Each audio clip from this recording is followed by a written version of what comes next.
Hello everybody. So, today I am going to be playing Kholat. We are going to just jump right into it, and I will kind of describe what's been going on lately.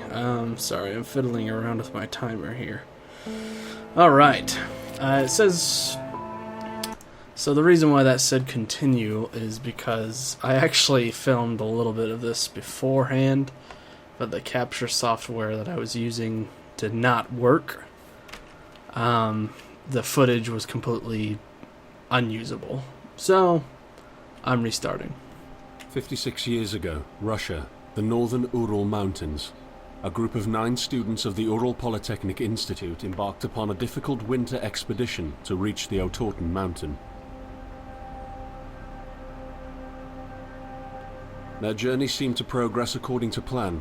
However, on the 7th day of their trip, the weather conditions worsened. They lost their orientation and were forced to set up a camp on the slope of the mountain called Kholat Siakal. It was their last stop. 3 weeks later in Yekaterinburg, when their families received no word of their success, the first rescue expeditions were sent.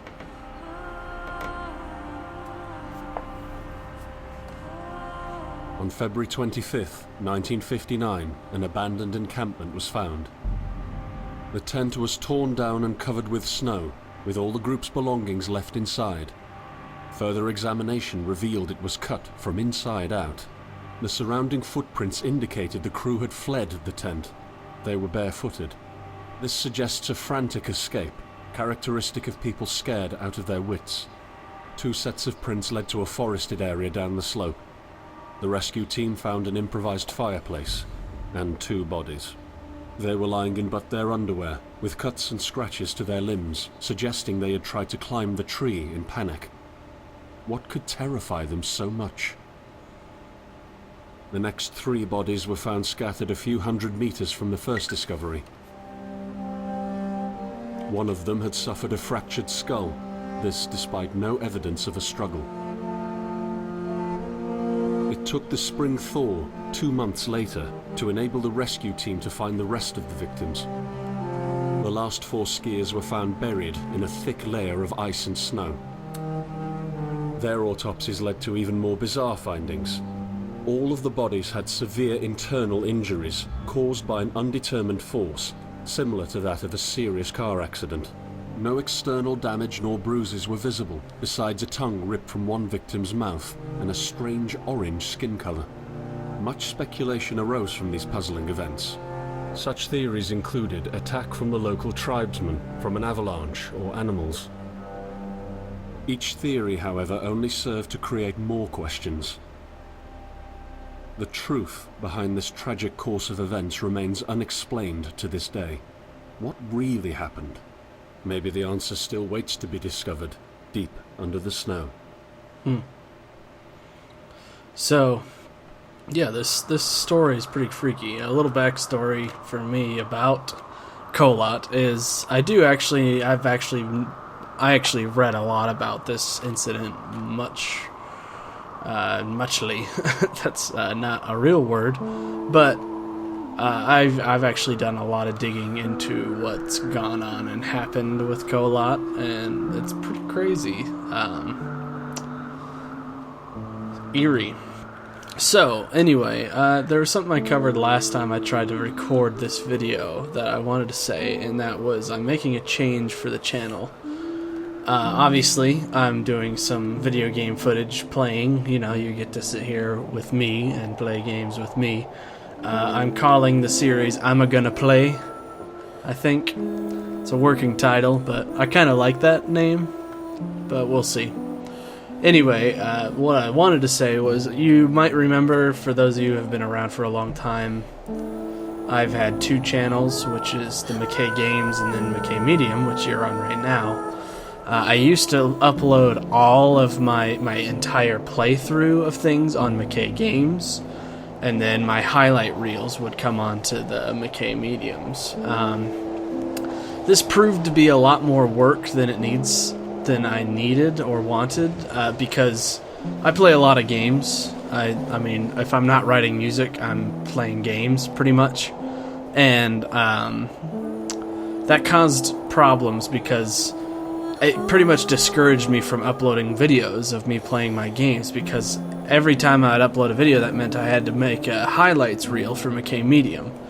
And highlight reels are fun, and I still intend on doing them on certain games and how good they are and stuff like that. But it was tough because I had to do it like with every single one of the games I would play. So now the McKay Games channel is pretty much probably going to be kaput. I'm probably not going to upload anything else onto that channel. However, everything that I do now is just going to be on McKay Medium. So it'll make it a lot easier for me. Then that means it's good news for you guys, because I will be posting a lot more content of me playing my video games. So like I said, I play a lot of video games, and I was discouraged of recording my video games because I always knew that that meant I'd have to do a highlight reel of sorts. Now, that's not going to be the case, and I do intend to do some more highlight reels if the game calls for it, because some funny stuff happens, and some people don't want to sit here and watch me play a game for 15 minutes per video or so. So yeah, so those are the major changes about the channel that's going to be going on, and that's good news for you guys and good news for me. Like I said, it means I'll be posting a lot more content, and that means we all get to have a lot more fun together. Anyway, so we're here playing this awesome game, and even though I've gone through this, even though I have actually gone through this section, it's still eerie as crap. I'll tell you when you've caught up with my last playthrough, and again, the footage is gone because it was completely useless.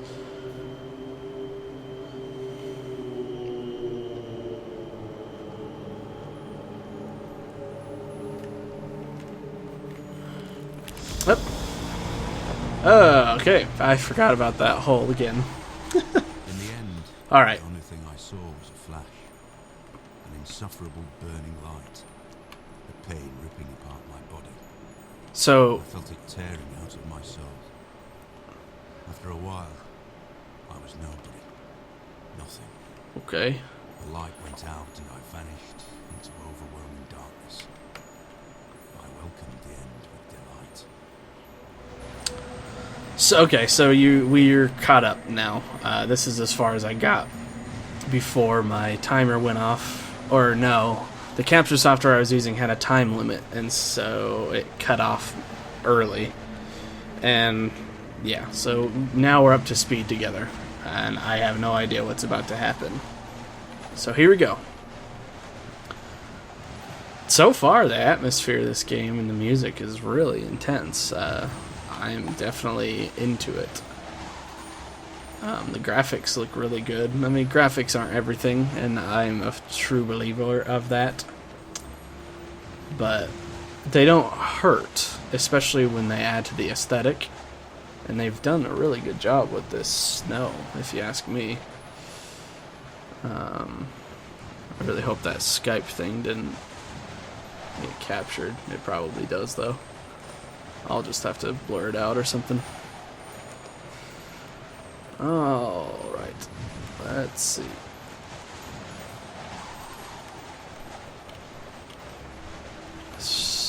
I don't know. I'm just walking in a straight line here. Maybe I'm supposed to wander somewhere else? I don't know. I'm gonna wander, I guess.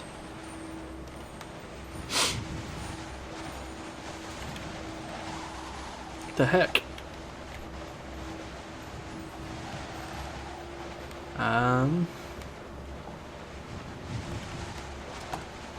Everybody watching is probably like, duh, it's right there. But I'm not seeing anything. I feel like I'm going crazy here. Is there... Oh, there's a run button. Okay. Good. I guess I should have tried that earlier, huh? Jeez, am I just gonna... Look, am I just gonna die? It seems like it's just... super dark, or super, not dark, but bright, and I'm not running into anything. See, last time when I played this, before it cut me off, I could have sworn I saw something in the distance. But now, I don't know, I'm just wandering. Ah! Uh-oh. Uh-oh. That's my campsite, or that's a campsite. Press E. I am right behind you. Okay. Creepy, to say the least. Usually not a good thing when your compass starts freaking out like that.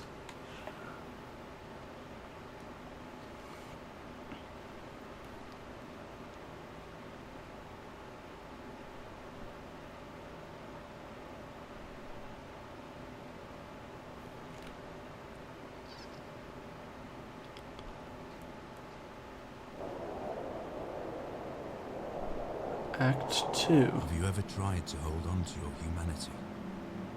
When others convince you of being no more than a subject, an object, which they can bend to their will. When they told you that you were a monster that deserved punishment, and you could really not remember your sins. When they took away your loved ones, leaving you to rot in the dark. The problem is that in their darkness, you have never been alone.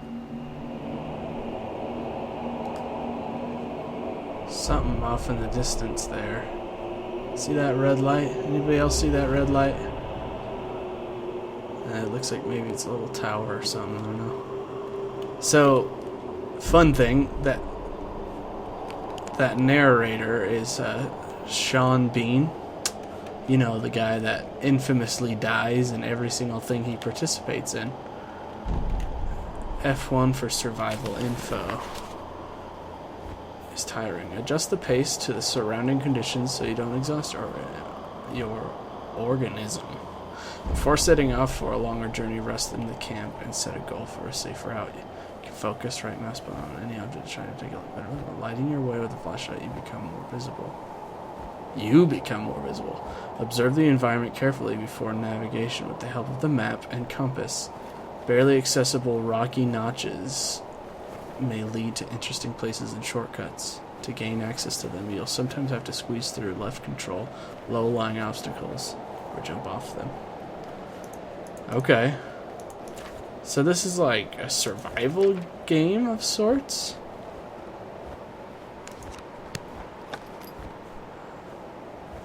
This is crazy. How much time do I got here on this video? Alright. I don't really have a whole lot of time, but... So, okay, so what? Is there anything I can do with this? Press... Wait, so does this lead me right? Is this right where I'm at? It must be. Or is that where I'm at? I don't know. It's not really a whole lot of context. But maybe I should just try. Maybe if I just wander and... Well, I actually kind of don't want to get something started. Alright, so I'm just going to end the video here. So yeah, you guys, if you guys are having fun watching me play these games, then I will definitely continue to upload them. But regardless, like I said, I play a lot of games. So you'll be seeing a lot more content from me here in the near future. And a lot more Kholat, because this is actually really, really cool, just right off the get-go. Anyway, be sure to check it out for yourself if you haven't heard of it or anything. It's on Steam. I think it's actually on sale right now. But yeah, I will see you guys in the next video. I'm gonna play Kholat Part 2. See you later.